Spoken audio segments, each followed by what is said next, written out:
Hello friends, welcome to my channel. स्वागत है आप सबका इस वक्त की लेटेस्ट अपडेट में। दोस्तों 26,001 सहायक चार्ज भर्ती विशेष हम लोग बात करेंगे। सीटेट वर्सेस जेटेट महासंग्राम छिड़ा हुआ है। इधर सीटेट अभ्यर्थियों ने जो एडमिन बनाए हुए हैं रिव्यू पिटिशन के लिए, उसमें 5,000 रुपये की लगभग जो है ये तय किए हैं अप्रॉक्स, ऐसी बातें खबर में आ रही है। हालांकि इसका कोई लिखित प्रूफ नहीं है, कोई जो है गूगल पे, फ़ोन पे या किसी बैंक अकाउंट से कि ट्रांसफ़र किया गया है। हालांकि मौखिक बातें मैं बोल रहा हूँ, ठीक है। अब यहाँ पर कोई मानने को तैयार नहीं है। ये रिव्यू पिटीशन में जाएंगे, जेटेट अपना कर्म करेंगे। लेकिन यहाँ पर एक ट्विस्ट है दोस्तों कि इस लड़ाई में एक कहानी से इसको हम विशेष तौर पर समझेंगे। इस कहानी में किसके पास क्या विकल्प है। इससे पहले कि कुछ बात हम लोग देखते हैं, ये कहानी को शुरू करने से पहले एक अभ्यर्थी ने बहुत यहाँ पे, और इसके पीछे भी कमेंट बहुत सारे आए थे, अगर सीटेट वाले अभी सरेंडर नहीं करते हैं तो शांत नहीं रहते हैं तो जितने लोग भी सभी लोग दोबारा 24,000 टीचर का वैकेंसी निकलेगा झारखंड में, उस समय भी अप्लाई कीजिए और सीटेट वालों को बाहर ही रखिए, सिलेक्शन ले लीजिए। ज्वाइनिंग तो आपका ऑलरेडी हुआ रहेगा, आप तो 26,000 में ज्वाइन कर लीजिएगा ही। लेकिन सीटेट वालों को अगले 24,000 वैकेंसी में भी मौका नहीं देना है। भले हम लोग जॉब में रहेंगे लेकिन इन लोगों को उस समय भी ज्वाइनिंग नहीं करने देना है। रिजल्ट उस समय भी हम ही लोग बनाएंगे अपना, ताकि सीटेट वाले बाहर ही रहे, तब समझ में आएगा।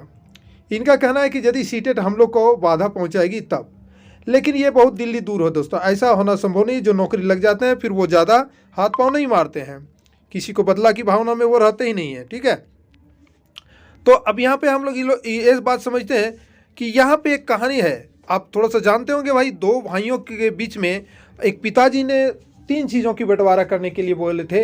एक गौ माता थी, और एक जो है ताड़ का पेड़ था, एक कंबल था।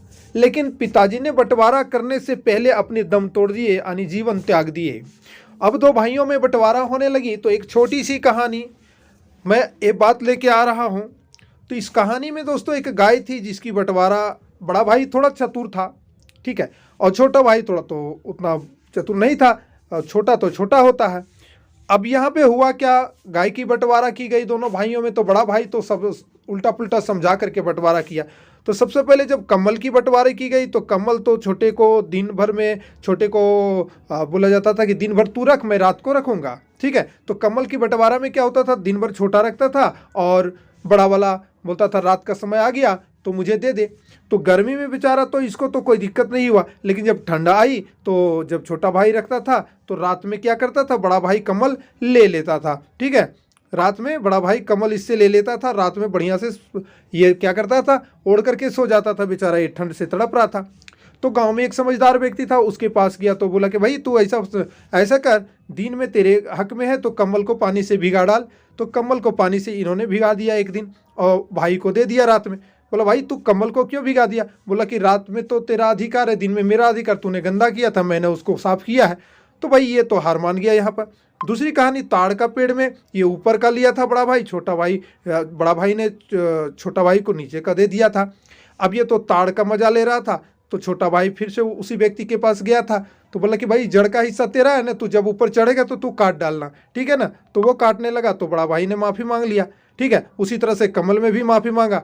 अब आ गई बारी गाय की, तो गाय की बंटवारे की थी तो बड़ा भाई बड़ा चतुर था, पीछे का हिस्सा ले लिया था और छोटा भाई आगे का हिस्सा। तो ये तो बड़ा गड़बड़ था। ये दिन में क्या करता था, ये तो खाने के लिए गौ माता मांगेगी, अब इसको जो है चारा देता था बेचारा, दिन भर खिलाता था। शाम के समय में ये दूध दूह करके बड़ा भाई बढ़िया से खाता पीता था। अब छोटा भाई जब मांगता था कि मुझे भी कुछ दूध दे दे, तो बोला कि भैया तेरा आधा हिस्सा तो तेरा है, ये तो मेरा हिस्सा है। फिर ये उसी गणमान्य व्यक्ति के पास गया था तो उन्होंने बताया कि ऐसा कर, तेरा तो आगे वाला हिस्सा है, तो एक डंडे से यहाँ पीटना माथे में, वो दूध जब दूहेगा। तो भाई जब दूध दूहने लगा तो बड़ा भाई तो जब दूध दूहने लगा तो छोटा भाई ने डंडा से प्रहार किया और ये गौ माता ने पैर चलाया तो दूध सारे गिर गए, बड़ा भाई दूर जाके पटका गया। तो इस तरह से हुआ क्या, 1 से 2 दिन, तीसरा दिन बड़ा भाई ने बोला भाई मुझसे बहुत बड़ी भूल हुई है, तू किससे मिल के आ गया, तुमको ये बुद्धि कौन दे रहा है? बोला कोई भी बुद्धि दे, लेकिन तूने मेरे साथ अन्याय किया था, उसका तो परिणाम तुमको भुगतना था। बाद में इन्होंने सब मिलजुल के अपना जो है मिलजुल के कार्य करने लगा। लेकिन दोस्तों यहाँ पर वो बात तो नहीं है, यहाँ ये बात है दोस्तों यहाँ पर तो 26 जज सहायक आचार्य की भर्ती है, यहाँ पर बंटवारा की बात नहीं है कि बांट लिया जाए, यहाँ सुप्रीम कोर्ट का आदेश की बात है। लेकिन यहाँ पे सीटेट वाले क्या कर रहे हैं, अब जेटेट वाले को अधिकार मिला हुआ है, तो ये क्या जेटेट वाले खुद होशियारी तो नहीं किए मेरे भाई, सीटेट वाले तो यहाँ पे कर रहे हैं कि नहीं जबरदस्ती हमको हिस्सा चाहिए, तो सुप्रीम कोर्ट में रिव्यू पिटिशन करने जा रहे हैं। तो ये अपना अधिकार के लिए लड़िए। हालांकि तो जो वैसा जो है फिर वही तो सुप्रीम कोर्ट में ही न्याय करेंगे। तो ये लड़ाई अभी खत्म नहीं हो रही है दोस्तों।